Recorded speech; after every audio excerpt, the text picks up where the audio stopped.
저는 우리 2부 예배가 레몬트 예배인 줄 알았는데 1부 예배가 레몬트 했나 봐요. 2部礼拝がレムナント礼拝だと思ったんですけれども、一部がそうだったようです。 자, 오늘 우리 2부 예배도 역시 마찬가지 제가 번역이 안 돼 있어서 일본 분들께 상당히 죄송하게 생각합니다. 2部礼拝も PPT が翻訳されていないので申し訳ないです。 아마 이번 주 내로 번역이 돼서 가지 않을까 싶습니다. 今週中に訳して送られるかなと思いますが。 자, 일단 우리 2부 예배 메시지는 상대와 현장을 발견하는 인생 캠프라는 제목으로 말씀 나누겠습니다. まず2部相手と現場発見の人生キャンプというタイトルを持ってメッセージをしたいと思います。 마태복음 16장 13절부터 20절 여러분 잘 아시는 본문인데요. また16章13から20皆さんよくご存知だと思いますが、 우리 16장 13절부터 16절까지만 읽어볼게요.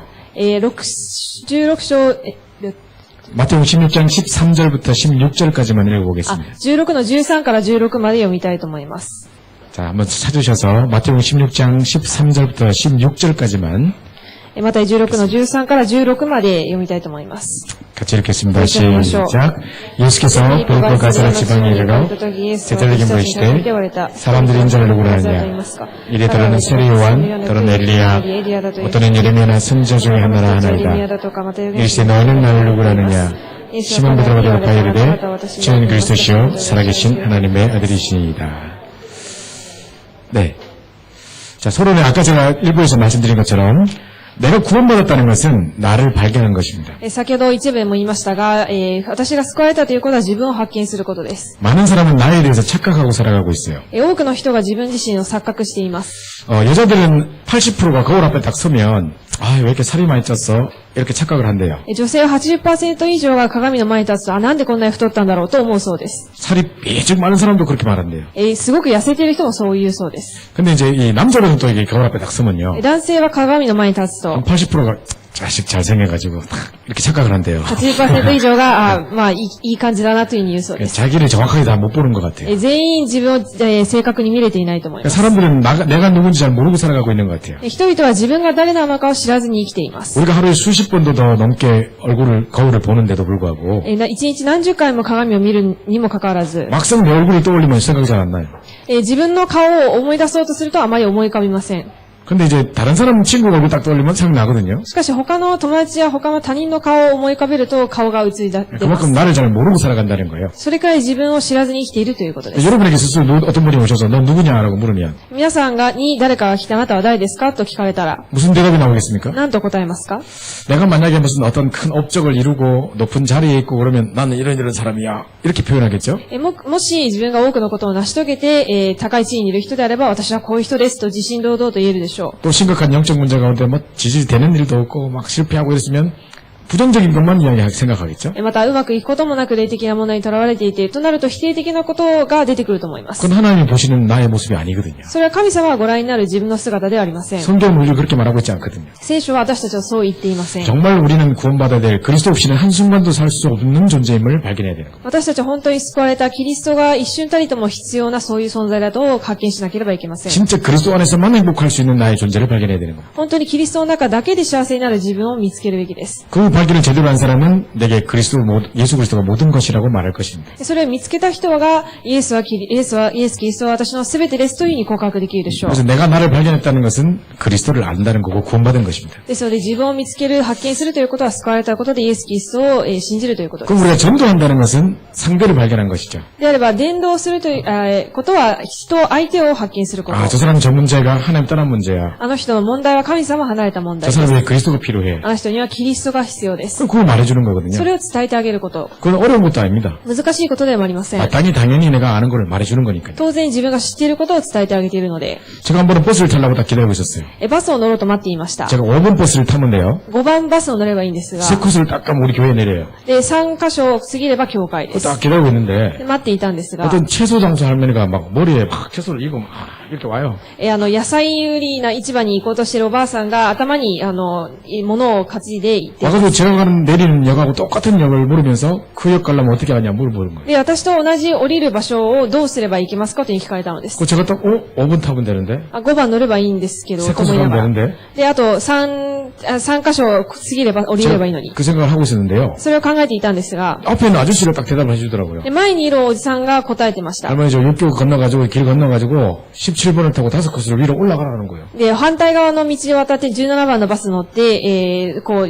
何箇所か行きなさいと。 그럼 완전 반대로 가는 거예요 그거. 完全反対の道なんですけども。 그럼 할머니도 얼마나 고생하겠습니까? でおばあちゃんどれだけ苦労するでしょう 그것도 か。 차도 들고 또 육교 올라갔다가 내려왔다가 막 해야 되잖아요. またその重い荷物を持って行ったり来たりしないといけません。 그때 제가 만약에 아유 할머니 고생하겠네 이러고 있으면 난 나쁜 놈이에요. その時、あのおばあちゃんすごい苦労しそうだなと言ってたら私は悪い人でしょう。 그것도 말해줘야죠 그거를. その時、正確なことを伝えてあげるべきでしょう。 잘못 가는 게 보이는데 間違った道を行っているのが見えているのに。 저도 그때 막 무례하게 그걸 잘 안 하는데 그 아저씨한테 아저씨 길 모르면 가만히 계세요. 우리 엉뚱하게 가르쳐주세요. 제가 그랬다니까요. その時、普段そうしないんですけれども、その間違った道を教えたおじさんに、そんな間違った道をしないでくださいと言いながら、 할머니 저 따라오세요. あのおばあさんに私についてきてくださ 저와 い。 같이 5번 타고 가시면 됩니다. 私と一緒に5番乗ればいいんです。私も乗るので。 이 말해주는 게 어려워요. それ言ってあげることは難しいですか？ 그때 말해줄 때 말하고 싶었는데 내가 성격이 내 성격이어서 이러고 있을까요?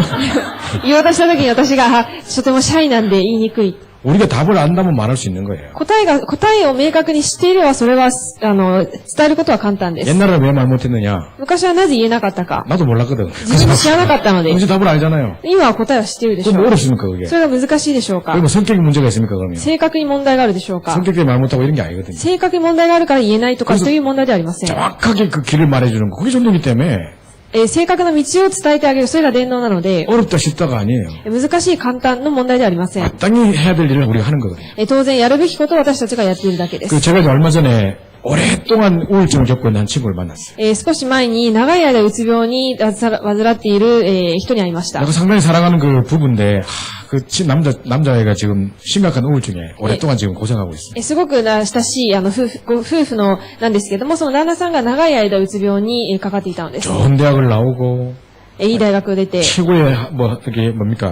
회사에 다니다가 すごくいい会社にも通って、 갑자기 이제 심각한 우울증, 공황증 같은 거 와가지고 지금 방에 처박혀서 못 나와요. 急に、うつ病に、深刻なうつ病になって、外にも出ません。 근데 이제 얼마 전에는 이 친구가 막 페이스북에다가 막 뭐 이상한 글을 1분에 한 번씩 계속 올리는 거예요, 막. で、ある日はその人が自分のFacebookに1分に1回変なものを投稿していたのです。 전 세계의 얘 친구들이 얘가 정신문제 있다는 걸 다 알아버렸어요. で、全世界にいるこの人の知り合いがこの人に霊的問題があるということを知ってしまいました。 게다가 이제 막 이 돌아다니면서요. 제가 완전 홍길동이 돼가지고 돌아다니면서 막 돈을 대출을 해가지고.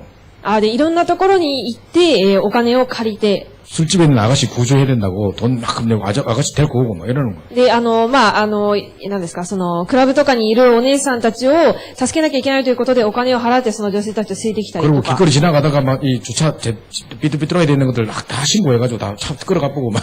で、車で路上駐車してあるものでちゃんと止まってないやつを全部一つ一つ通報して、そうしたり。 마트에 가가지고 물건 안 사고 소방시설 잘 되는 거 딱 확인해가지고 경찰에 신고하고 막 하는 거예요. で、スーパーに行って、物を買うのではなくて消防室がちゃんとしてるかを点検して、それをしてなかったら電話したりとか。 그러니까 엄청난 일을 저지르고 댕겼어요. いろんなことをそういうことをしていました。 돈 빌려가지고 막 집 사보고 막 차 계약해보고 막. で、お金を買っては家を買ったり、車を買ったり。 그러니까 이제 사람 친구들이 뭐랬냐면 정신과 의사 친구가 한 명 있는데 약 먹어야 된다. 약을 안 먹어서 그렇다. で、友達の中で精神科医の友達がいるんですけども、薬を飲まないといけない。薬を飲んでいないから今こうなっていると。 약이 처방돼 있는데 지가 안 먹었다니까요. 薬が処方されているんですけども、それを飲まなかったそうです。 너무 많이 흥분해가지고 이러고 돌아다니다가 あまりにも興奮して歩き回っていて。 그 친구가 그렇게 말하니까 이제 그때부터 약을 열심히 먹기로 생각했는데 で、その友達に言われたので、その時から薬を飲もうと思ったんですが。 마침 그 정신과 의사가 이제 얘가 약 안 먹는 걸 알고 한꺼번에 많은 양을 처방해 본 거예요. で、その時にその医者が今まで薬を飲んでいなかったということを知ったので、ちょっと強めの薬を処方をいっぺんにしたみたいです。 그때부터 또 열심히 먹기 시작했네, 얘가. その時からまた一生懸命飲み始めてしまって。 갑자기 얘가 완전 또 다 이러고 있는 거예요. でも完全にその薬を飲み始めてからもうダウンしてしまった。 어제는 너무 조증이었다가 이제 너무 우울증으로 で、昨日はすごくハイだったんですけども、今日はすごく、落ち込んでいて。 그러고 있는 걸 보니까 와이프가 보니까 너무 안타까워가지고 저보고 좀 남편 살리달라는 거예요. で、そうなっているのがとても、見てられなかったので、奥さんが私のところに何とかしてくださいと来たのです。 제가 오랫동안은 그 집으로 오게 됐는데 드디어 이제 그 집에 간 겁니다. 長い間、その夫婦を置いて祈っていたんですが、とうとうその家に行くことになったので 저는 す。 부르면 언제든지 가고 싶었어요. で私は呼ばれたらいつでも行きたかったので 근데 す。 안 불러줘요. でも呼んでくれません。 자기 이 모습을 목사님한테 보이고 싶지 않은 거죠. 自分のこの姿を牧師先生に見せたくないのです。 자기에게 많은 기대를 가지고 사랑해주고 많은 분들에게 자기가 혹시 이렇게 실망을 줄까봐 いろんな期待を持っていた、持たれていたのに、失望させると思って、 자기 모습을 보이고 싶지 않은 거죠. 自分の姿を見せたくなかったのです。 자, 이러고 있는데 이제 드디어 와이프 전화 받고 제가 갔단 말이죠. で、そうしている間に奥さんの電話を取っていったのです。 새벽 기도 마치고 전화를 받았는데 で、早朝の祈り会が終わってから電話が出たんです 제가 が 간 、 시간 2시였어요. 私が行ったのは2時でした。 근데 아직까지 남편한테 얘기 안 했다네, 제가 온다는 이야기를. で、まだ旦那さんに私が行くということを奥さんは伝えていなかったのです。 그 5분 전에 이야기를 했다는 거예요. で、5分前に言ったそうです。 왜 이야기 안 했어? なぜ言わなかったんですか？ 남편 뒤집어진다는 거예요. でも旦那さんはもう完全に行かれてしまうと。 왜 목사님한테 그 이야기를 했어? 막 이런다는 거예요. なぜ牧師先生そんなことを言うのか。 그 제가 이제 딱 이제 지나가다가 그냥 들른 것처럼 이야기하래요. で、通りすがりで、ただ寄った感じで言ってくださいと言われまし 그 た。 내가 거짓말했지. で、嘘つきました。 아 지나가다 보니까 바로 요 앞에 집이 있더라고. 내가 歩いてたらここすぐ目の前に家があったんで、 얼마나 생각이 나서 내가 들렀어. で、なんかちょっと思い出したので、寄りましたと。 그래서 불쑥 들어갔죠. で、家に入りました。 근데 그때 이 친구 이야기를 딱 듣는데 저는 좀 소망이 생겼어요. で、その時会って話を聞いて少し希望が見えました。 이 친구가 뭐라냐면 何と言ったかというと、 지금까지는 막 자기가 이렇게 막 서울 무슨 좋은 대학 나오고 막 최고 막 회사를 다니고 이런 것에 자기가 심취해서 포장돼서 살았던 것 같아요. 今まではすごく有名な大学を出ていい会社、勤め先に勤めていてということに、囚われていたので、そういう、自分の本性を隠していたのです。 만약에 복음이 제대로 붙지 않았으면 평생 그렇게 포장하고 살았을 거예요. 本当に福音が本当に心の中に刻まれなければ、一生そういうふうに包んで生きていただろう。 남들은 되게 걱정을 하는데 나는 도리어 잘 됐다고 생각한다. で、他人はそういうふうに大変だというふうに思っているかもしれないけれど、 私はそれ良かったと思いますと。 요걸로 완전히 밑바닥을 치니까 이제 조금 갈보리산 복음이 실제로 좀 체험되는 것 같다. 完全に、どん底に陥ったので、やっと少し希望が見えてきます。 그래 맞다 됐다 이제 시급표가 됐다. 時刻表になりました。 그것도 한 가지 중요한 말을 했어요. もう一つ重要なことを言いました。 계속 빨리 나아야 되는데 이런 조급함이 있었다. 早く治らなきゃというふうに焦っていたようです。 근데 왜 다락방인데 이 복음인데 안 났냐? タラパンなのに、この福音なのになぜ治らないのか。 여기서 안 된다면 이제 소망 없다던데 ここでできなければ希望ないと言われたのに、 왜 복음 듣는데 안 되냐? 福音を聞いてるのになぜ治らないのか。 도대체 언제쯤 날 거냐? いつ治るのか。 계속 언제 이게 조급한 거예요. いつもいつというふうに焦っていたので 자꾸 す。 빨리 나아야 된다는 이 강박감이 있는 거죠. 早く治らなきゃというふうに焦っているのです。 근데 이제 요 근래는 이 생각이 든대요. しかし最近はこう妄想です。 평생 안 나올 수도 있겠다. 一生治らないかもしれない。 평생 나와 함께 갈 수 있겠다. 一生この付き合っていかなければいけない。 그래 잘 생각했다. で、そういうふうに思っていると言って、いいと。 책을 보니까 本読んでいたら、 암 8번 걸린 사람이 있더라. 癌8回かかっている人がいまし 그 た。 사람은 암을 누린단다. その人は癌を味わっていると。 암과 함께 인생을 산단다. 癌と共に人生を歩んでいる。 파도가 쳐도 波が押し寄せても、 두려워하지 말고 그냥 탑볼이라 서핑하듯이 恐れずに사ーフィンしなさいと。 그 자체를 누리면 된다. それ自体を味わってしまえばいい。 네가 정말 언약 갖고 あ 있다면 なたは本当に契約を握っているなら、 우울한 생각이 너를 사로잡지 못할 것이다. うつの考えがあなたを追うことはできない。 도저히 내용과 방향만 바꾸면 24시 행복을 누릴 수 있다. 逆に内容を変えれば24時間幸せを味わえる。 그러니까 지금 딱 이제 소망을 찾았어요. その時に希望を見つけました。 그러면 그건 이제 알겠다는 거 이제. わかりましたと言いまし 근데 た。 어떻게 해야 됩니까? どうすればいいですかと聞かれたの 그래서 で、 제가 이제 메시지를 어떻게 듣고 아침마다 어떻게 하고 이런 전도자의 삶을 좀 가르쳐줬어요. メッセージをどういうふうに聞いて、どういうふうに毎朝やるべきかという伝道者の生活を教えました。 지금 많이 좋아졌어요. すごく良くなっています。 제가 그때 이 친구 얘기만 해줬습니다. その時にその人にこう言いました。 자꾸 이제 오래됐던 그 문제 때문에 또 내 모습을 보면 또 쫙 가라고 한단 말이죠. 長い間続いている個室的な問題を見るとまた落ち込むのです。 그게 갑자기 온 문제고 오래된 문제예요. それはいきなりできた問題ではなくて長い間繋がっている問題です。 그리고 이제 이게 계속 길어지다 보니까 それが長引いてしまっているので、 자기가 이리저리 막 펼쳐놓은 일들이 너무 많고 이제 그게 이제 현실로 다가오는 거죠. いろんな私がやってしまったことが今現実にぶつかってくるわけです。 과거에 대한 후회가 생기고 過去に対する後悔、 현실적으로 자꾸 어렵고 갈등이 온단 말이에요. 現実的にも苦しかったり葛藤するわけです。 자기가 막 돈 빌려가 막 일 저질렀는데 이제 와서 막 빚독 초고니까 힘든다는 거예요. で、お金をすごく稼いでしたんですけども、今返さなきゃいけないタイミングになって苦しみがあります。 게다가 예를 들어서 뭐 매달 며칠 몇 시에 딱 낫는다 하는 약속만 있다면 지금 힘들어도 괜찮은데 それで何月何日に治るという確証さえあれば今辛くても大丈夫なの 그 に、 기약이 없다는 거예요. その決まりがありません。 그 불확실한 미래,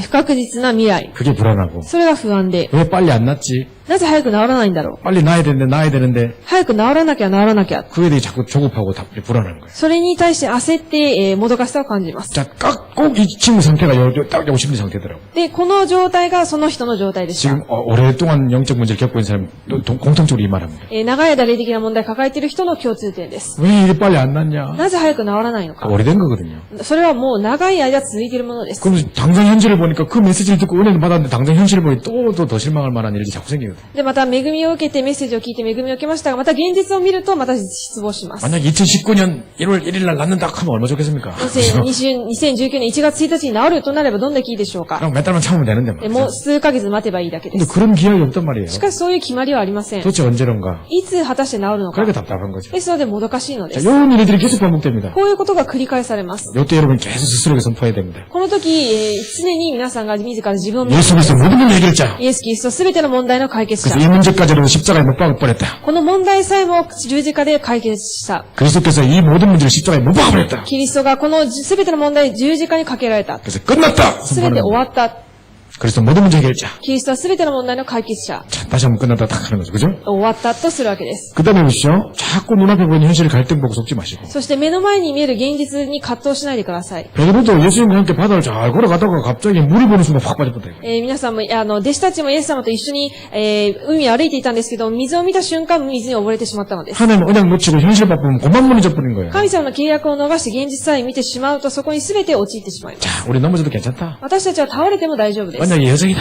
契約の予定です。 그죠? 요셉이 지금 감옥 가거나 뭐 이렇게 노예로 잡혀갔다고 실패한 거 아니거든요. ヨセフが牢獄に行ったり、奴隷になったとして失敗したのではありません。 총리됐다고 또 완전 성공도 아니거든요. また総理になったからといって成功でもありません。 그런 것 때문에 좌지우지하지 마시고 そういうことによって左右されるのではなく、 우리는 언약의 여정을 갖고 있다. 私たちは契約の旅程を歩んでいます。 혹시 넘어지고 걔도 괜찮다. もし倒れたとしても大丈夫です。 또 옛날 영적 문제면 또 사기당해도 괜찮다. また昔の霊的な問題で詐欺にあってもまた大丈夫。 그럼 자꾸 돈 생각하면 또 확 쏠린다니까요. しかしまたお金のことを思い出すともう頭が来るわけです。 거기 잡히지 마시고 괜찮다. それにとらわれずに大丈夫だ。 다이조부다 하는 거죠. 그죠? 그 다음 딱 하면서 이제는 뭐냐.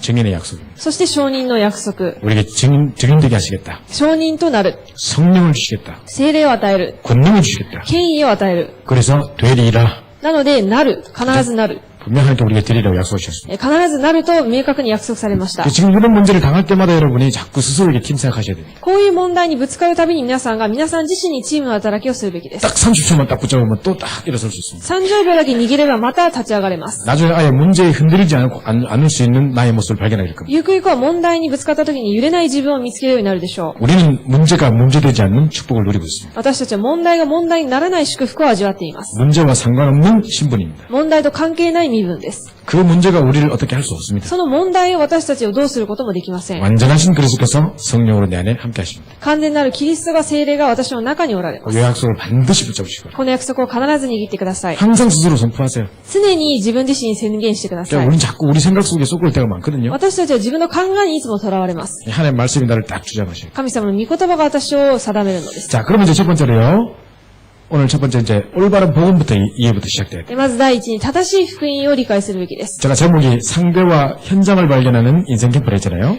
タイトルが相手と現場を見つける人生のキャンプです。 그러면 현장을 발견해서 이제 전도 운동을 이제 한다 이 말인데 現場を見つけて伝道運動をするということなんですが、 남을 살리기 전에 제일 먼저 뭐부터 돼야 되느냐? 人を生かす前にまず何をするべきでしょうか。 내가 먼저 올바른 복음부터 이해해야 돼요. まず自分自身が正しい福音を理解するべきです。 자, 마태복음 16장 13절 주는 그리스도시요 살아계신 하나님의 아들이시라 また 그러는데요. 16章16節に、あなたは生ける神の御子キリストです。 자, 예수님이 누군지 イエス様が誰なのか、 이것부터 발견해야 됩니다. これをまず見つけるべきです。 진짜 하나님만은 길 되시고 神様に出会う道となり、 우리 집안의 모든 주정을 다 십자가에 못 박으시고 私の家庭のすべての霊的な問題を十字架につけられ、 우리 집을 사로잡았던 그 사단의 세력을 박살내시고 家計を捉えていた悪霊の力を完全に打ち砕き、 진짜 하나님만은 길을 여시고 本当に神様に出会う道を開かれ、 저주 재앙에서 나를 해방하신 분 呪い、災いから私たちを解放しました。 그걸 딱 붙잡으셔야 됩니다. それをしっかり握ってください。 제가 아까 전에 말씀드렸습니다만은 先ほどにも言いましたが、 이번에 우리 40년 만에 우리 외할머니 동생을 딱 만나보니까 40年ぶりに、おばさんに会った時に、 제가 모르던 사실을 또 많이 알게 됐어요. 私が知らない事実をたくさん知るようになりまし 그 た。 종합해보니까 総合してみると、 우리 가문에 닥친 영적 문제 심각하더라고요.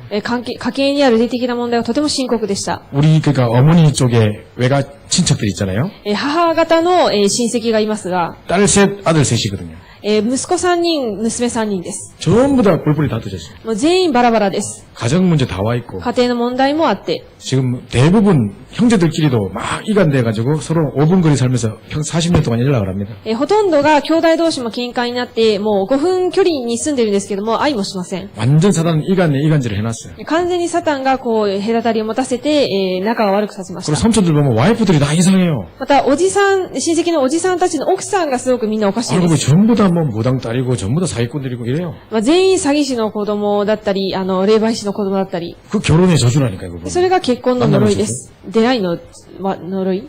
또 우리 이모들은 전부 다 우리 엄마를 비롯해서 이모들 전부 다 사기당했어요. また母の、女の女性の兄弟はもう全員詐欺にあって、 도대체 이 인생들이 왜 이랬습니까? なぜこんな人生でしょうか。 만약에 제가 복을 몰랐다면 우리 집안 문제 없는 줄 알았습니다. もし私が福音知らなかったら家に問題がないかと思っていたと思います。 아버지 어머니 선생님이시고 お父さんお母さん先生ですし、 형은 의사시고 で、お兄さんは病院の先生ですし、 동생은 피아노 학원 하고 뭐 で、また妹、弟は、ピアノの教室やってて、 육신적으로 볼 때는 뭐 문제 없는 집처럼 보여요. 肉体的に外見から見ると、問題のない家だと思いま 그러니까 す。 왜 이렇게 우리는 행복이 없고 しかしなぜ私たちは幸せがなくて、 우리는 항상 이렇게 가난하고 なぜこんなにいつも貧しくて、 항상 이런 만남이 저주가 계속 오고 なぜこういう出会いの災いがあって、 어릴 때 전 몰랐다니까요. 小さい頃は知りませんでした。 아 그래서 복음이 필요한 거구나. だから福音が必要なんだ。 그래서 그리스도시구나. だからキリストなんだ。 제가요 신학대학 다닐 때 중간고사 시험 문제 이렇게 나왔어요. 進学校に通っている時に中間テストでこの問題がありました。 자 예수가 그리스도라는 말이 뭔 말인지 イエスがキリストという言葉がどういう意味なのか。 그리스도의 삼중직에 대해서 쓰라고 무슨 문제가 나왔어요. キリストの3つのその役割について書きなさい。 그것도 제가 왕, 선지자, 제사장 썼습니다. その時に王、祭司、預言者と書きました。 거기에 대한 성경 구절을 썼습니다. それに対する聖書の箇所を書いたのです。 시험 공부 달달달 배웠던 것들 답 썼죠. で、勉強した内容を全部書いたんですが、 이 답이 지금 내가 닥쳐있는 우리 가문에 닥쳐있는 문제하고 무슨 상관인지 몰랐어요. で、この答えが自分の今家庭にある問題とどういう関係があるのか知りませんでした。 그건 시험 문제의 답이었지 내 인생 문제의 답이 아니었어요. それは試験の問題の答えであって人生の問題の答えではなかったのです。 그러다가 합숙을 딱 갔어요. で、それで、そうしているうちに合宿に参加しまし 갔는데 た。 메시지 딱 듣는데 전 눈물이 났어요. で、合宿でメッセージを聞いている時に涙を流したのです。 중간에 집에 가려고 그랬어요. で、途中で家に帰ろうとしました。 은혜를 못 받아 집에 간 게 아니고 恵まれなかったので帰ったのではなく 빨리 て、 우리 엄마한테 말해주고 싶어가지고 で早くこれをお母さんに伝えたかったので、 엄마 우리가 당했던 문제가 바로 이거야. お母さん私たちにあったこういう問題はこの理由です。 하나님 떠나서 온 거래. 神様が離れたから来たんです。 우리 몰랐는데 이 사랑이라는 놈이 있었대. 私たち知らなかったけれども、サタンという存在がいて、 이거 빨리 말해주고 싶었어요. これを早く言ってあげたかったの 내가 です。 평생 교회 다니고 一生教会に通っていましたし 신앙생활했었어도 、信仰生活してたのにもかかわらず、これを知らなかったのです。 신학대학까지 다녔는데도 進学校まで行きました。 나 이 답을 몰랐거든요. この答えを知らなかったのです。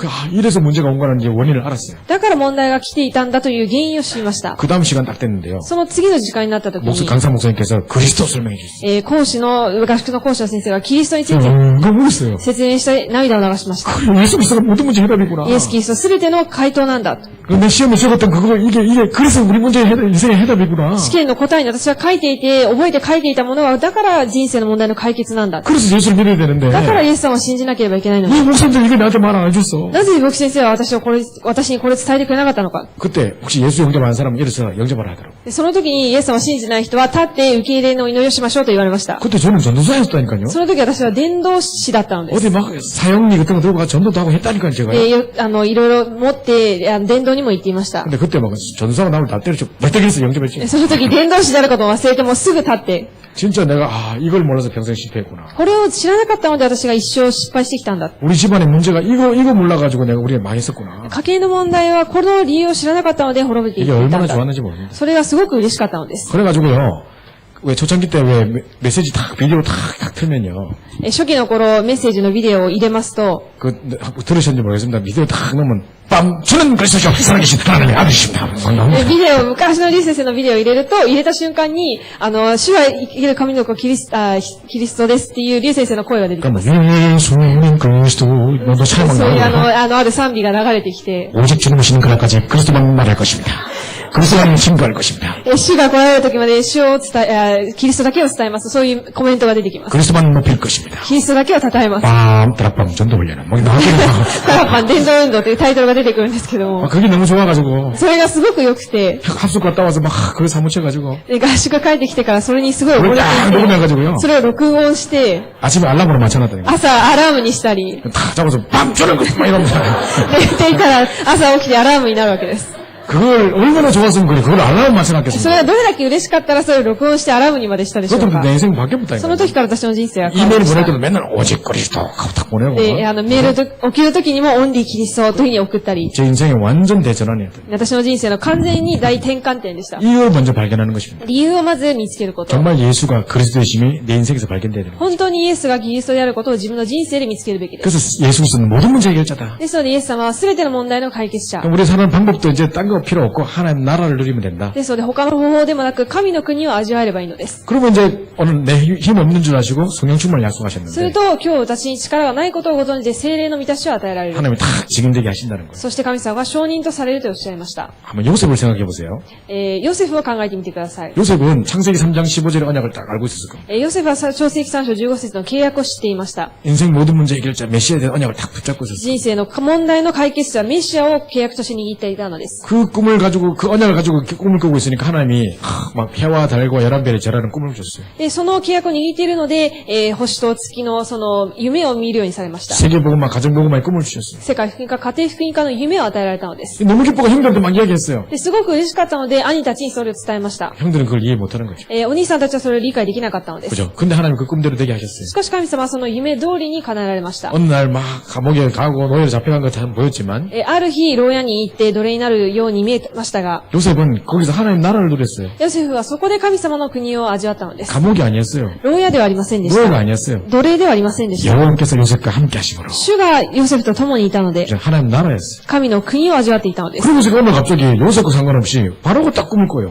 そしたら、ヨセフと関係なくファローの前に来たのです。 그죠? 그러니까 바로 이 꿈을 해석할 수 있는 사람이 요셉밖에 없어요. ファローが夢を見たので、その夢を読解できる、解読できるのはヨセフしかいませんでした。 딱 총리로 세워보잖아요. そして、解読して総理になったので 이게 す。 하나님의 방법이에요. これが神様の方法です。 내가 현장에서 그리스도의 모든 문제 해결자 이 비밀을 누리고 있으면 自分が現場でイエス様は全ての問題の解決者を味わっていると、 어떤 상황이 닥쳐도 하나님 나라를 누리게 되고 どんな状況に陥っても神の国を味わうようになります。 그럼 오늘 하나님 딱 증인으로 세워본다. すると神様がある日証人として立てられるのです。 이 복음이 계속 이해돼야 돼요. この福音がずっと理解できなければいけ 아, ません。 지금 우리가 요셉이라고 생각해보세요. 今私がヨセフだと。 이 현장을 살아갈 때 この現場を生きていく中で、 중요한 언약을 딱 붙잡으시고 重要な契約を握って、 환경과 상황과 관계없이 環境と状況と関係なく、 그 속에서 여호와께서 나와 함께 하심으로 その中で主が私と共におられるので、 하나님 나라를 누리고 계시고 神の国を味わえばいいのであって、 오늘 딱 증인으로 세우시는 겁니다. 今日私を証人として立てられる。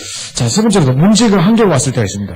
三つ目に問題や限界に訪れることがあります。 문제 한계 딱 닥쳤을 때 問題や限界にぶつかるとき、 왜 이 문제 왔지? なぜこの問題が来たんだろう。 아유, 또 문제가 닥쳤네? また問題が起きてしまった。 불평하지 마시고 不平不満を言わずに、 원망하지 마시고 誰かを恨まずに、 딱 왔을 때 예수가 그리스도를 딱 선포하는 겁니다. その問題が、ぶつかったときにイエスがキリストを宣言するのです。 이 문제를 주신 분도 하나님이세요. この問題を許されたのも神様です。 하나님 문제 안 줄 수도 있는데 神様は問題与えなくてもいいのに、 내게 허락하신 것은 하나님의 계획이 있겠죠. 私に許されたということは神様に計画があるのです。 그 해결의 답도 오직 그리스도께 있습니다. その問題の解決の方法もキリストにあります。 다시 언약을 딱 붙잡는 겁니다. もう一度契約を握ること。 예수 그리스도 イエス・キリスト。 인생 모든 문제 해결자. 人生すべての問題の解決。 문제를 보지 마시고 그 언약을 붙잡으시라니까요. 問題を見るのではなくてその契約を握ってくだ 그 고백을 さ 하세요. い。その告白をしてください。 게다가 이제 베드로의 그리스도가 아니고 나의 그리스도를 そしてペテロのキリストではなく私のキリストです。 이것저것 해봤는데 안 되더라 하면서 これやってみたけどダメだった。 나 기도도 해봤는데 안 되더라 하면서 祈ってみたけどダメだった。 그러니까 포기하지 마시고 諦めるのではなく 그럼 、 딴 거 할 겁니까 그러면? で、他のやりますか？ 그죠? 그걸 다시 한번 복음 선택하는 겁니다. もう一度福音を選ぶのです。 언약 붙잡고 오늘부터 정시도 시작한다. 契約を握って祈りを始めること。 내가 이 문제에 있어도 상관없이 행복한 집중을 시작한다. 私はこの問題があっても関係なく幸せになる集中祈りを始める。 문제 따라 자꾸 막 마음 막 쏟지 마시고요. 問題に揺れるのではなくて、 그 부분 자꾸 힘들어하지 마시고 それを見て、辛くなるのではなく、 아 기도해줘 나 힘들어 죽겠어 이러지 마시고 祈るけれどもお祈りするのが大変ですというのではなく、 딱 계속해서 언약 붙잡고 행복한 집중을 다 하는 거예요. 契約を握って幸せな集中をすることです。 그러다 보니까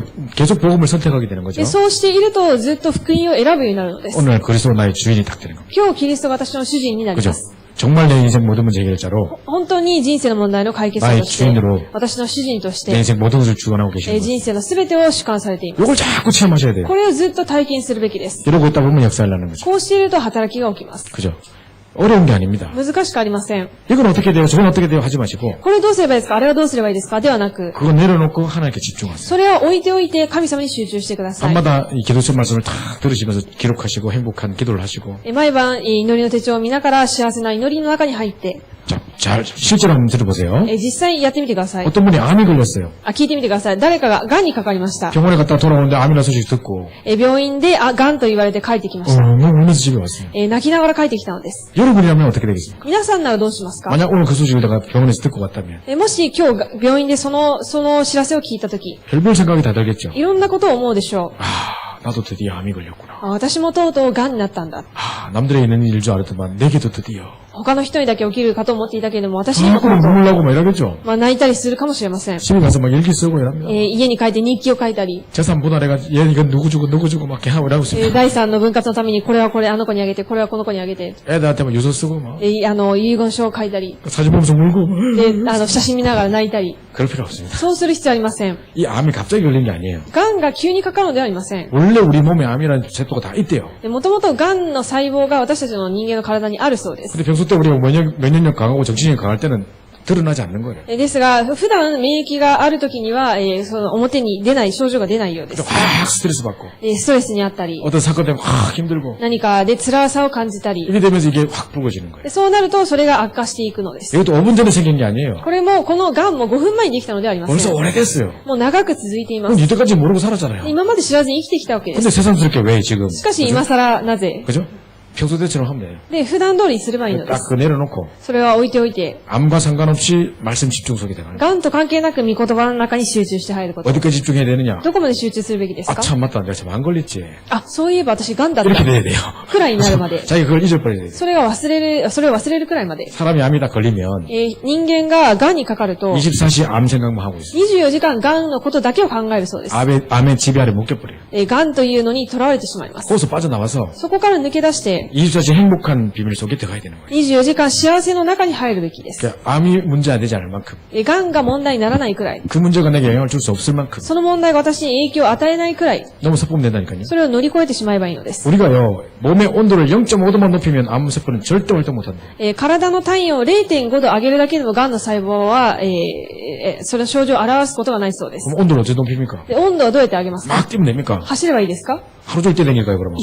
一日中走りますか？ 그것도 안 되는 거예요. それはできません。 호흡을 딱 하면 24시 하면 계속 몸이 올라간다요. で、こう、腹式呼吸をしていると、温度が徐々に上がるそう 그 です。 진짜 24시 기도 속에 들어가면 됩니다. ですので、24時間呼吸をしながら、深い呼吸をしながら、祈りの中に入ってしまえ 혹시 ば、 나중에 암이 걸리시거든もし癌にかかったら、 제 말을 반드시 기억하십시오. 私の言葉を覚えてください。 24시 안 되고는 이길 수 없습니다. 24時間できないのであれば勝てません。 잠깐 호흡했다가 또 쉬었다가 막 하게 말고 ちょっと呼吸してまた休んで、それではなくて、 24시 되면 되거든요. 24時間ずっと続けられればできます。 그러면 암세포가 있어도 활동 전혀 못한다니까요. すると、癌の細胞があっても、その細胞が働けないので、働けないようになるそうです。 사단이 날 넘어뜨리려 할 수 있지만 サタンが私を倒すことはできますが、 사단이 절대 활동 못하는 게 뭐냐? サタンが活動できないようにするのは、 그리스도 이름 앞에 확 목을 キリストの名前の前で膝をなすくのです。 그리스도 계속 누리는 겁니다. キリストをずっと味わうことです。 그리스도 계속 누리고 계속 기도해 보면 끝나버립니다 キリストを味わい続けていればもう終わり 그래서 です。 여러분 딱 문제 왔을 때 속지 마시고 ですので問題が来た時に騙されずに、 믿음의 고백을 하시고 この時信仰の告白をして、 이때 복음의 선택을 하십시오. この時福音を選んでください。 이거 아니라고 딴 거 선택할 필요가 없습니다. これではないと思って他のを選択する必要はありません。 올바른 복음부터 여러분 이해하시고 누리시기 바라고요. 正しい福音をまず理解して味わってください。 자, 두 번째로는요. 二つ目に、 나 자신에 대해서 하나님의 계획이 발견돼요. 自分自身に対する神様の計画を見つけるべき 내가 です。 현장을 살리려면 現場を生かすためには、 나를 향한 하나님의 계획을 보여야 되잖아요. 그죠? 自分に対する神様の計画が見えるべきです。 아, 내가 옛날에 그 12가지 현주문제 그 속에 한가운데 내가 있었지. 昔は私が12の霊的な問題の中にその真ん中にいた。 많은 사람이 복음으로 체험 안 되는 이유가 뭔지 아세요? たくさんの人が福音を体験できない理由なんでしょうか？ 영적 문제를 인정 안 해요. 霊的な問題は認めません。 어떤 친구가 미션홈에 왔어요. ある子がミッションホームに来ま 얘는 した。 장로님 딸이에요. 長老の娘です。 어릴 때부터 수련회고 렘넌 집회 다 갔었네. 小さい頃から修練会なりレムナント大会すべて参加しています。 그리고 뭐 공부도 잘하고 勉強も上手ですし、 아주 모범적인 애예요. とても模範的な学生でした。 근데 메시지 들을 때마다 졸아요. しかしメッセージ聞くたびに寝てしまいます。 그리고 왜 메시지 들어야 되는지 이유를 몰라요. なぜメッセージを聞かなければいけないのかの理由を知りません。 그걸 보면 공부는 잘하는데 勉強はうまいんですが、 또 뿐만 아니라 전도 한 번도 된 적이 없어요. それだけでなく伝道一度もできたことはありません。 가만히 보니까 얘가 뭔 생각이 있느냐. で、よく見ると何があるかというと、 영적 문제를 인정 안 해요. 霊的な問題を認めません。 그런 게 있을까? そんなことがあるだろうか。 그건 지가 열심히 안 해서 그렇지. それは自分が一生懸命やってないからだ。 열심히 하면 다 괜찮아요. 一生懸命やれば大丈夫なはずで 이 す。 복음이 아직까지 체험이 안 됐어. ですので、福音がまだ体験できてないのです。 또 사단의 존재, 영적 존재 모르는 거예요. サタンの存在、霊的な問題の存在を知りません。 근데 그 다음 주간에 영적 문제 있는 애가, 심각한 애가 미션으로 들어왔어요. でその次の週に、霊的な問題、深刻なレムナントが、同じミッションホームに入ってきました。 막 귀신에 사로잡혀고 막 입 돌아가고 막 이래요. で悪霊に取り憑かれてしまって、もうこう、疾患して 갑자기 し 막 まっ 배가 て。 이렇게 불렀다가 막 쑥쑥 들어갔다가 막 이래요. で、お腹がすごい膨れたり、急に入ったり、 걔가 막 거짓말 해가지고 막 일 저지르고 난리 났어요. その子が嘘ついて、なんかいろんな事件が起こったりしました。 걔가 딱 보더니 이런 게 영적 문제구나. で、その霊的な問題を認めていなかった子が見て、霊的な問題はこういうことか、本当に霊的な存在がいるんだ 지금 。 여러 번 체험을 했는 거예요. で、いろいろ経験したのです。 여러분, 그냥 너무 게을러가지고 뭐 늦게 일어나고 못 일어나고 저게 영적 문제예요. 그거 아니라니까요. で、遅く起きて、あんまり早く起きれない、怠けている、それが霊的な問題ではありません。 그걸 몽둥이로 마지막에 때리면 해결된다니까요. で、それは、棒で殴れば解決します。 그걸로 해결되는 건 영적 문제 아니에요. それで解決できるも、霊的なも、それで解決できるものではありません、霊的な 저는 問題 밤마다 は。 음란한 이상한 영상 같은 거 봐요. 막. で、毎晩変な、動画を見てます。 저는 영적 문제예요. あの人は霊的な問題です。 물론 그게 잡힌 사람도 있는데 もちろんそれに完全に囚われている人もいますが、 여러 와가지고 막 습관적으로 하다가 뭐 습관이 된 사람도 있어요. で、あまりにも寂しいので、それが習慣的になっている人もいます。 영적 문제는 다른 이야기예요. 霊的な問題はそういうものではありません。 그 비디오에 나온 법한 일들이 실제 현장에서 계속 일어나보는 거예요. そういうビデオや映画に出てくるような事件が実際起きるのです。 이건 다른 이야기라니까요. それは別の次元の話です。 사람들이 영적 문제, 영적 존재를 잘 이해 못하고 있는 霊的な問題と霊的な存在を正しく理解できてい 이게 ないと思い 보여져야 ます。 이제 사단의 실체가 보여지고 これが見えてこそサタンの実態が分かって、 복음이 복음으로 내게 체험되지는 거예요. 福音が福音として自分が体験することができます。 그 언약적인 한을 딱 가지는 거죠. 契約的な情念を抱くこと。 우리 중국 미션홈에 살고 있는 아들 자매가 있어요. 今、中国のミッションホームにいるある姉妹がいます。 이 친구는요 평생 살아왔는데 보니까 엄마가 알고 보니까 자기 엄마가 아니라 その子は、一生生きてきたんですけれども、ある日気づいたら自分の母親は実の母親ではなかったわけです。 아빠가 여자를 몇 번 바꿨어요. で、お父さんが、何人も女性がいたのです。 자기 엄마인 줄 알고 평생 엄마가 왔는데 알고 보니 엄마가 아니라 実際、一生涯お母さんと言ってきたんですけども、実際生みの親じゃなかった。 충격을 받은 거예요. それに衝撃を受けたのです。 그럼 막 오빠도 맨날 자기 앞에 성폭행하고 막 이랬던 거예요. で、お兄さん、実の兄も自分をいつも、暴行したり。 이 아빠가 엄마를 얼마나 때리는지요. で、そのお父さんがお母さんをどれだけ殴ったかというと、 다리뼈가 다 부서졌어요. 足が全部折れてしまいました。 부러진 게 아니고 산산조각이 났어요. ただ、ポキッと折れたのではなくて、もう完全に複雑骨折の状態 망치로 に。 무릎을 때려버려요. で、何ですかこの棒でもうずっと殴り続けたり。 그리고 엄마가 도저히 같이 못 살겠다고 でそれでお母さんがもう一生もう一緒に住めないと。 도망쳐 나왔어요. で、逃げてきました。 그 이모들하고 같이 나왔어요. で、おばさんたちと一緒に出てきました。 엄마가 한국에 와서 노래방을 열었어요. で、お母さんが韓国に来て、カラオケを始めたんです 이모가 が、 거기서 노래 불러주고 도우미 역할을 해주고 막 で、そこで、おばさんたちが手伝ってくれたり。 했는데 큰 이모에게는 세상에 이런 일이 있을까 싶을 정도로 애들 낳으면 다 희귀병 걸린 이상한 애들이 태어나요. で、そのお母さんの姉のおばさんにあたる人は、こんな人がいるだろうかと思うくらい、子供を産むたびに、すごい、珍しい病気を抱えて生まれてくるのです。 노래방에서 돕던 둘째 이모는 막 도움이 하다가 2차 나갔다가 모텔에서 전화기에 목 졸리가 죽었어요.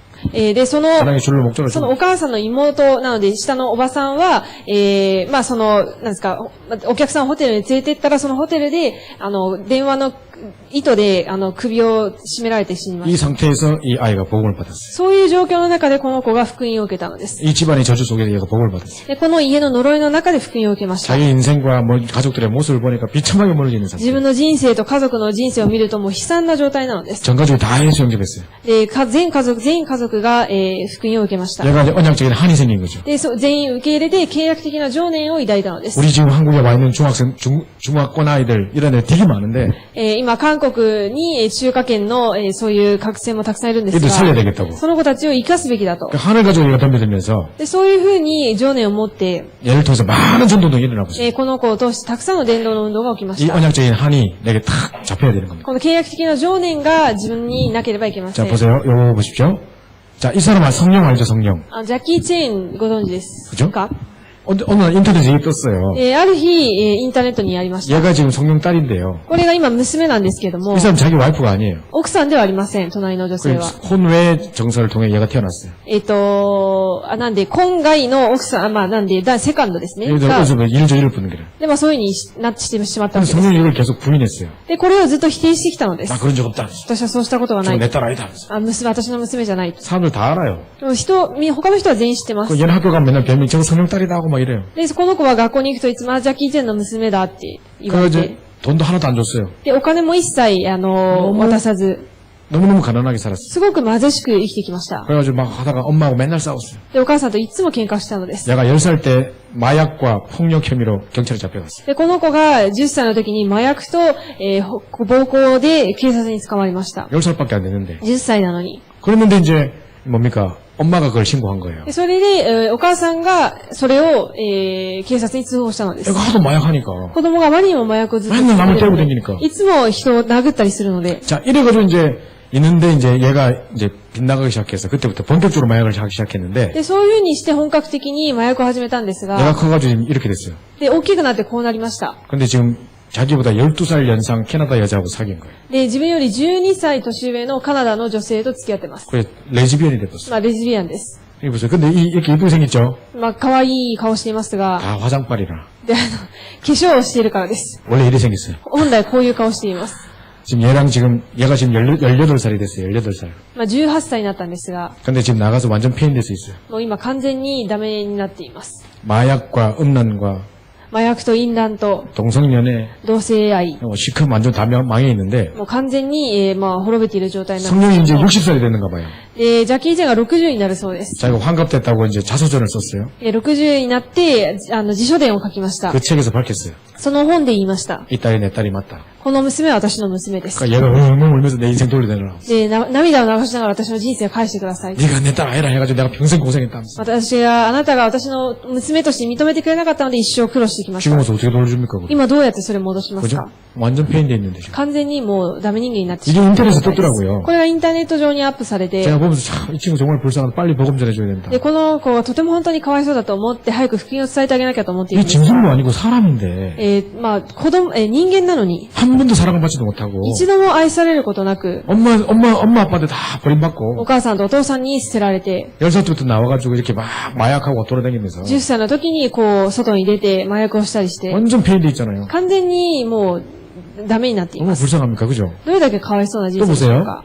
ま 이 た、 사람 누구냐? この人は、 삼성의 이건희 회장입니다. 韓国のサムスンのイーゴニ 지금 이 会 사람이 長 한 です 3년째 지금 이 뭡니까? 이 식물인간 돼 있거든요. 今、植物状態になっていますが、 사실 빨리 침 뽑아가지고 보내버려야 돼요. で、寝たきりになっていて、まあ、ずっと寝たきりになっているので、まあ、早く抜けばもう多分死んでしまうと思うんですけども、もうすでに、死体と同じです。 아직 링겔 꽂아놓고 이렇게 있어요. ですが、まだ、注射を打って、まだ生きています。 왜냐면 막 재산 그 분쟁 막 생길까봐. なぜなら、財産の紛争が起きるかと思って。 근데 얼마 전에 이 사람 뭐 이게 뭡니까? 방송에 또 나왔어요. まあ、 뉴스도 나왔어요. ニュースに報道されたんですけれども 이 、 사람이 성매매 막 한 사람 500만 원씩 주고 했던 거 막 で 나왔었어요. 一人に500万などを払って、女性を買っていたりとか、そういうこと、行為をしていた。 한국에 난리가 났어요. で韓国で大変な事件となりました。 아들은 또 감옥 들어갔어요. で、まあ、息子は牢屋に入ってます。 지금 다시 나온 것 刑務所に入って 같은데. また出てきたみたいですが 이 、 딸내미 이렇게 이쁘게 생겼죠. で娘こんなに綺麗ですけれども、 편입병이 있어요. 病気があります。 가다가 자꾸 쓰러져요. で、すぐ倒れてしまう。 다리가 팅팅 부고 쓰러져요. で足がすごい、パンパンに腫れて倒れてしまう 이 ような。 사람들은 몰라요.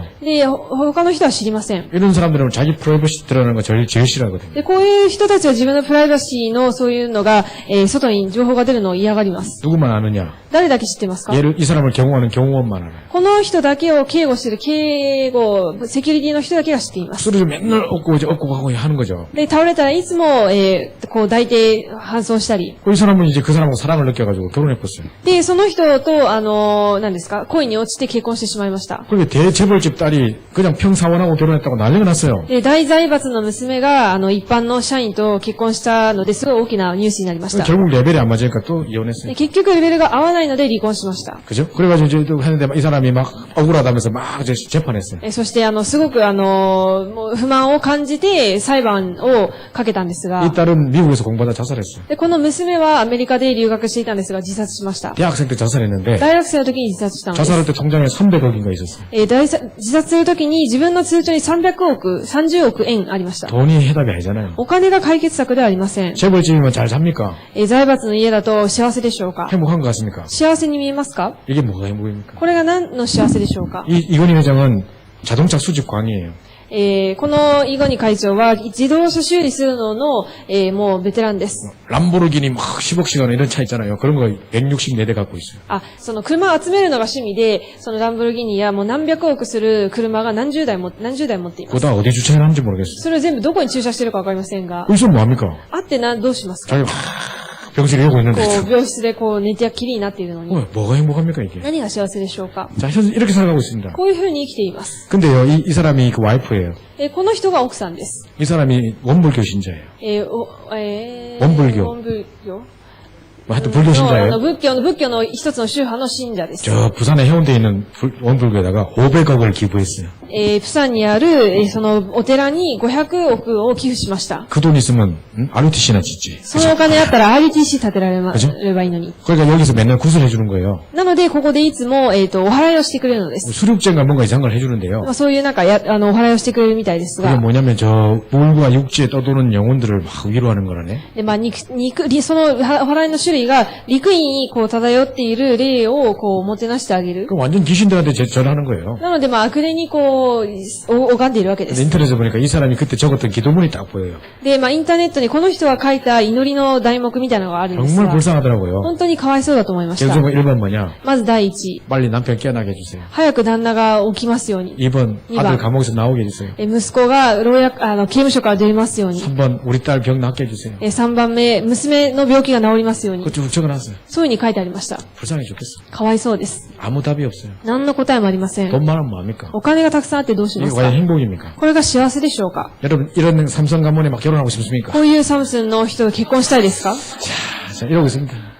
또 이 사람은요, 막 대통령 후보까지 나왔던 중요한 사람이었는데. この人は大統領の候補にまでもなった人です。 갑자기 뭐 미투 사건 이래가지고 막. 急に MeToo の運動を起こして、 이 사람은 자살했고. この人は自殺して、 영국인 배우들 전부 다 잡혀가고. もう演劇界にいる俳優なども全員捕まっていったり、 한순간에 무너졌어. 一瞬でもう人生が終わりになりまし 아직까지 た。 잘 나간 정치인이었는데. 昨日までも、すごくイケイケの政治家だったんですが、 복음 없으면 다 마찬가지입니다. 福音がないと全て同じです。 이 12가지 영적 문제에서 빠져나오면 오직 그럴 수밖에 없습니다. 12の霊的な問題から抜け出すにはオンリーキリストしかありません。 그래서 여러분이 딱 이거를 딱 붙잡으셔야 돼요. なのでこれをしっかり握るべきです。 나도 저 영적 문제 가운데 있었구나. 私も霊的な問題の中にいた。 내가 복음 몰랐으면 저 그대로 있을 거 아니냐. 私は福音を知らなかったら中にいたままだっただろう。 아, 이걸 보고 지금 그래서 우리에게 그리스도가 필요한 거였구나. だから私たちにキリストが必要なんだ。 저 사람 살리라고 내가 그걸 경험케 하셨구나. あの人を生かしなさいということで私はまず生かされたんだ。 그 하나님의 구원 계획 속에 내가 있구나. その神様の救いの計画の中に私がいる。 오직 그리스도. オンリーキリスト。 그죠? 그래서 여러분 이제 하나님 만드신 나의 현장에 보여야 돼요. そして神様が作られた私、神様が準備された私のもの、神様が求められる私の現場。 하나님 나를 이렇게 만드신 하나님의 계획이 있구나. 神様、私をこう作られたのは神様の計画がある。 여러분 이 사람 아십니까? この人ご存知ですか？ 닉 부이치치라는 사람이에요. ニック・ブリッチェル。 제가 알기로 목사님 아들인 것 같아요. 牧師の息子だと思います。 근데 이 사람 태어날 때부터 팔다리가 없이 태어났어요. この人は生まれながら両腕両足ない状態で生まれたんです 딱 が、 발이 하나 있는데 요만한 발이 하나 있어요. 小さい左足だけ少しありま 이게 す。 다예요. これが全部です。 근데 놀랍습니다. すごいのが、 이 친구가 수영도 잘하고 골프도 잘한답니다. この人が水泳も上手でゴルフもできるそうです。 골프를 어떻게 치지? 이걸 어떻게 치지? ゴルフをどうやってやるんだろうと思いますが、 진짜 신기하죠, 그죠? すごい不思議だと思いますよ。 어쨌든 그렇게 잘 살아가고 있어요. とにかくそういうふうに、普通に住ん 처음에는 でい 자기 ます。 인생을 저주했어요. 最初は自分の人生を呪った災いだと思っていたそうです。 하나님을 원망하고 살았어요. 神様を恨んで生きてきました。 엄마 아빠도 얘를 어떻게 해야 되지? 両親も、この子をどうやって育てればいいんだろうか。 아무 답이 없었어요. 何も答えが見つかりませんでした。 근데 얘가 이제 어느 순간 요한복음 9장 3절을 보게 됐어요. そしてこの本人がある日ヨハネ9章3節の御言葉を見て、 거기 소경 이야기가 나오는데 その盲目の人の話が出るんですが、 엄마가 예수님께 물었어요. イエス様にあるそのお母さんが聞きました。 이게 부모 잘못입니까? 내 잘못입니까? これが親のせいでしょうか、子供のせいでしょうか。 내가 왜 이런 일을 당한 겁니까? なぜこの子がこういうことにあったんでしょうか。 하나님이 그걸 통해 영광 받으실 일이 있다. 神様がそれを通して栄光を受けられることがあると。 이 사람에게 하나님의 계획이 있다. この人に神様の計画がある。 그 말을 딱 보는 순간 その御言葉を見た瞬間、 그럼 이 소경에도 하나님의 계획이 있다면 この盲目にも神様の計画があ 내 るか 인생에도 ら、 하나님의 계획이 있겠네요? 私の人生にも計画があるでしょう。 하나님 그걸 깨닫게 해주세요. 神様それを悟らせてください。 라고 하기 시작한 거예요. というふうに始めたのです。 이 친구가 이제 그때부터 이제 막 복음을 깨닫기 その 시작하고 時から福音を悟り始めて、 전 세계를 가면서 복음을 증거하는 자리를 하고 있습니다. 全世界に行きながら福音を伝えることをしています。 제가 컴퓨터 안에 그 지금 영상을 넣어놨어요.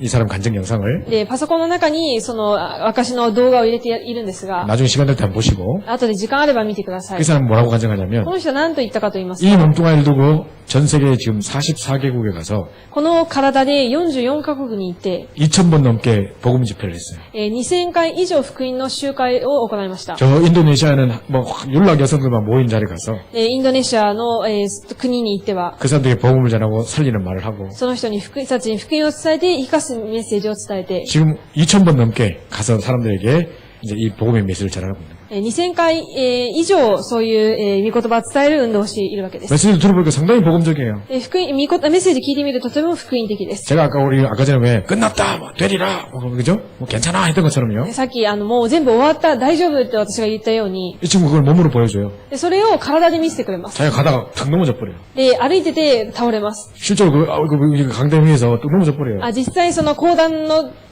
上でこう倒れてしまった時もあったんですけ 그럼 ど、 어떻게 일어섭니까? でどうやって立ちますか？ 팔다리도 없는데 手足もないのに。 누가 안 세워주면 어떻게 일어납니까? 誰かが立ててくれないと立てないでしょう。 그 옆에 성경책이 하나 이렇게 딱 있어요. 隣に聖書が1個あります。 성경 머리에 딱 해가지고 聖書に頭を置いて、 이렇게 해가지고 ここでこうゆっくり起こ 머리가 し 탁 て、 일어선다니까요. こう立つのです。 사람 박수를 막 치는 それ 거야. ともみんな拍手するわけ 그 です。 친구 하는 말이 で、そしてその人が、 하나님 말씀만이 나 살릴 수 있다. 神様の御言葉だけは私を 다른 生かせ 거는 ま 못 す。 일어선다. 他のでは生かせませ 막 ん 이렇게 。 하면서 이제 막 복음도 전하고 そういうことも言いながら福音を伝えなが 막 ら、 사람들이 힘주고 막 하는 거예요. こう力づけるメッセージも伝えたりします。 거기 많은 상처와 아픔이 있던 사람들이 そこに多くの傷や傷を抱えてきている人 나갈 때 が、 와서 끌어안고 울다가 で、あの人をこう帰るときにこうハグして帰ったり 이 。 사람은 실제 몸소 자기를 술진하고 있는 거예요. 実際自分はそういうふうに、この人もこういうふうにそういう働きをしているわけです。 제가 지금 극단적인 예를 들고 있습니다. 今極端な例だけを挙げています。 우리는 사지가 멀쩡하고 私たちは両足両腕正常です。 완전하신 복음을 알고 있고 完全なる神様の福音を知っていて、 모든 것 되신 그리스도 함께 있는데 すべてになられた神様が共にいらっしゃるのに、 하나님 만드신 나의 현장을 잘 몰라서 神様が作られた私の現場を知らないので、 이 중요한 축복을 놓치고 있는 거죠. この重要な祝福を逃しているので 그래서 す。 먼저 나에 대한 하나님의 계획부터 발견해야 돼요. ですので、まず自分に対する神様の計画を見つけるべきです。 왜 하나님이 과거에 이 일을 겪게 하셨는가? なぜ過去私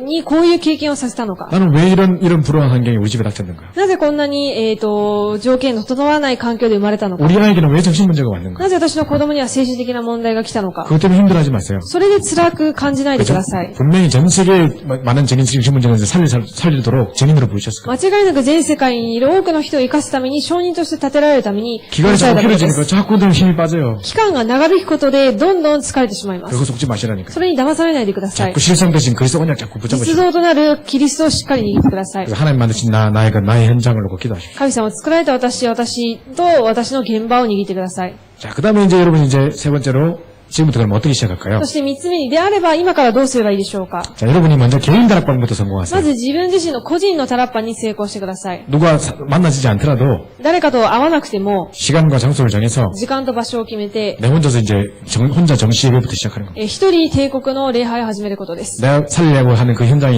내가 가서 自分が生かそうとする現場に行って、 홀로 다락방부터 시작하세요. 一人でタラッパンすること。 어마어마한 비전이 있으니.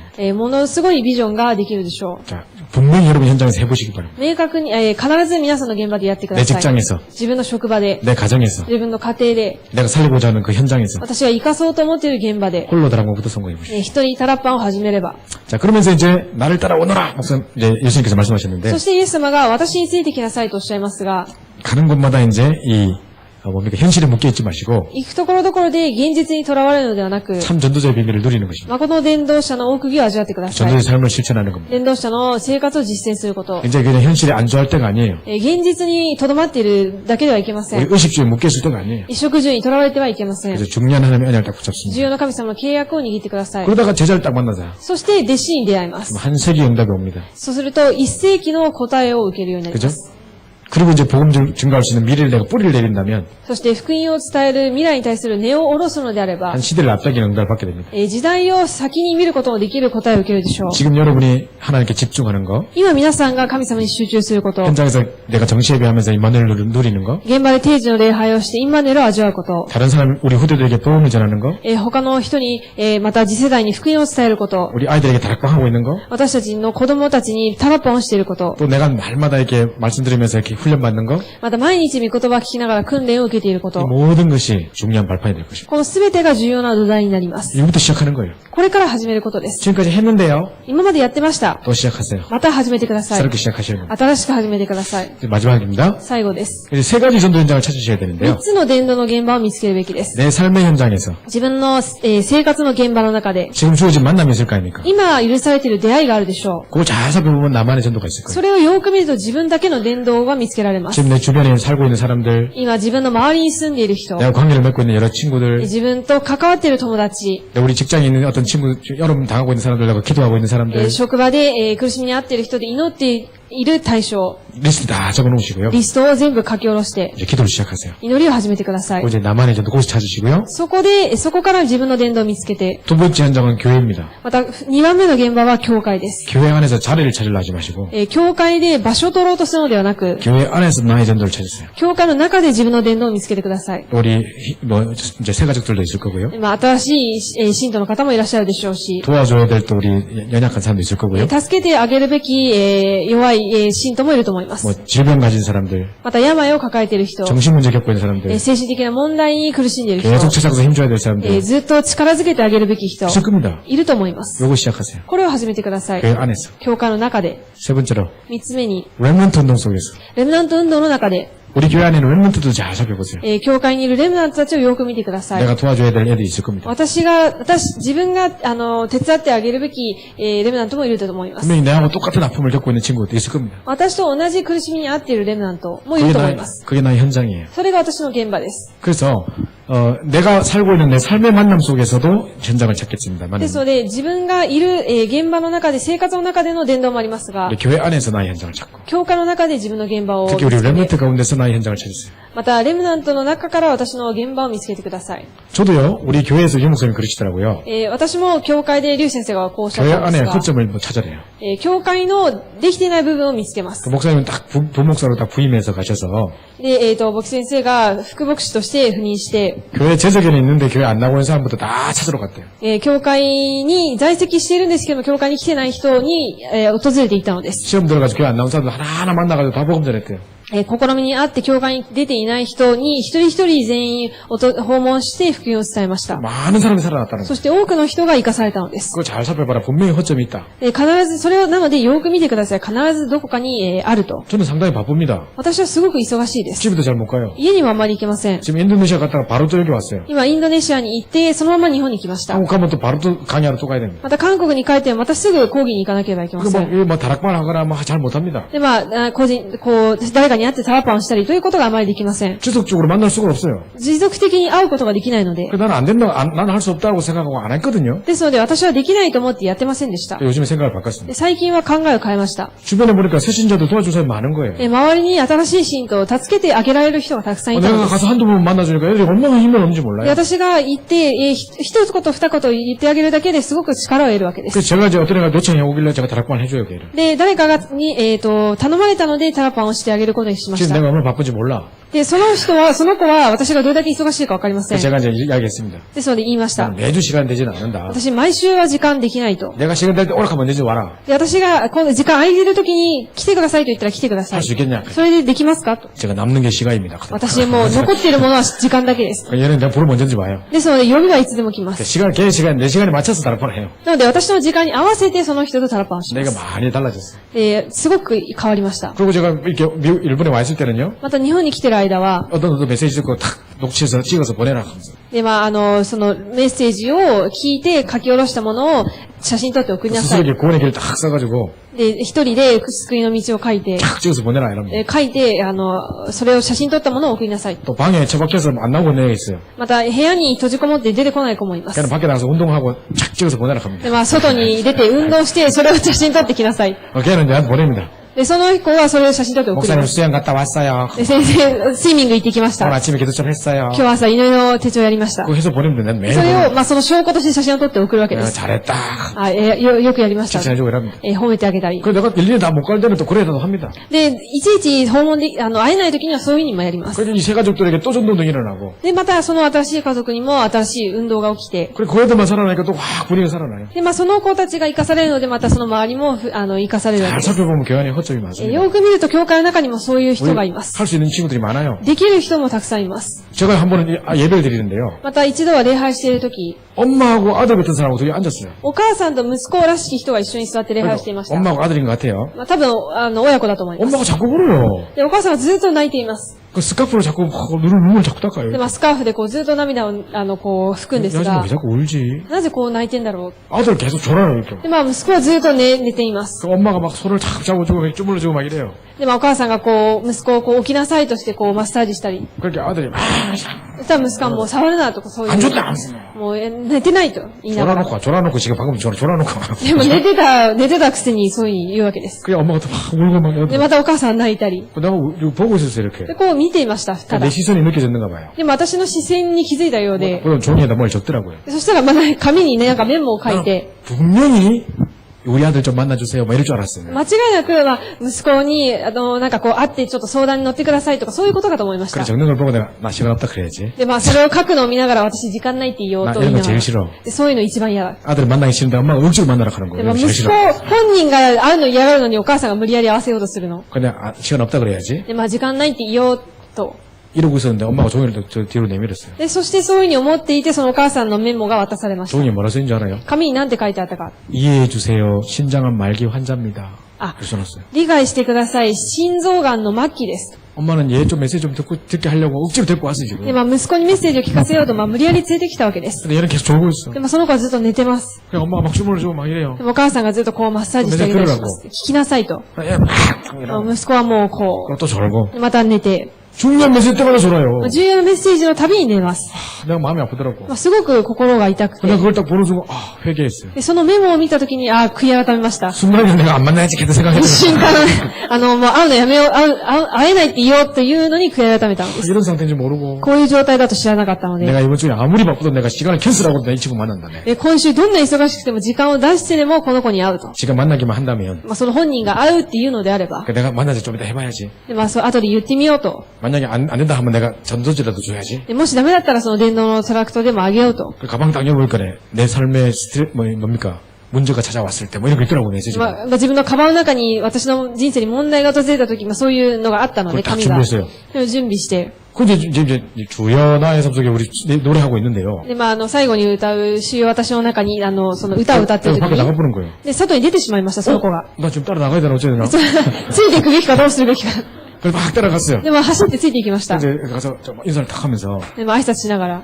저 이 교회 부목사인데요. 私、この教会の副牧師なんですが、 그래도 좀 이야기 좀 할 수 있을까요? ちょっと時間あれば話せますか 그러니까 딱 쳐다보면 뭐 하는 사람인데요? 何なんですかって。 나한테 뭐 말하려고? 私に何を言おうとしてるんですか 복음에 대한 이야기를 좀. 福音に対する話をと。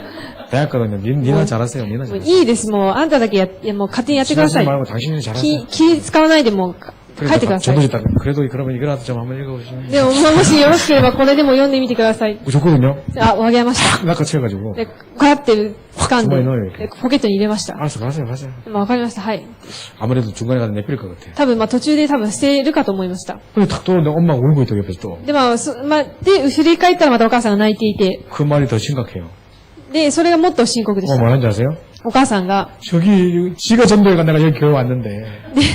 息子が伝道して息子がお母さんに伝道して私は教会に来た。 지금 암 걸려가지고 하나님 원망하고 저러고 있다. で、今、癌にかかってメッセージも聞かずに、今恨んでいると神様を。 지금 좀 빨리 메시지를 살 건데. で早くメッセージを聞いて、生かされるべきなのに。 목사님 만나면 좋겠구만. 牧師先生と会ってくれればいいのにと。 엄마가 울더라고. で、そういうふうにお母さんが泣いていたんです。 계속 그 친구는 지금 복음 전하려고 기도하고 있어요. で、今その子に福音を伝えようとずっとこう待っています。 항상 교회 뒤쪽에 앉아 있어요. いつも教会の一番後ろの方に座ってるんですが、いつも来ては寝ています。 그런 애들 많다니까요. そういう人たくさんいます。 보면 분명히 도와줘야 될 사람이 있는데 で、見てると必ずこう、助けてあげるべき人がいるん 우리 です 탁 が、 지금 교회 오면 탁 책임지고 도와주고 이런 애들 지금 있다니까요. で、教会に来てもこう、ケアしてあげるべき人がたくさんいるわけ 생각 で 잘 す。 생각해 보십시오. これをよく考えてみてくださ 이게 い。 나의 전도입니다. これが私の伝道 자, です。 결론입니다. 結論です。 복음부터 올바르게 이해하시고 福音だけを正しく理解して、 이제 나 자신에 대한 하나님의 계획부터 발견하시고 自分自身に対する神様の計画を見つけて、 이제 내 현장에서 다락방부터 개인 다락방부터 시작하시고 自分の現場で個人のタラッパンから始めてくだ 우리 さい。 만남 교회 렘넌트 현장에서 出会いと教会とレムナントの現場で、 나의 전도를 찾으시기 바랍니다. 自分の伝道を見つけてください。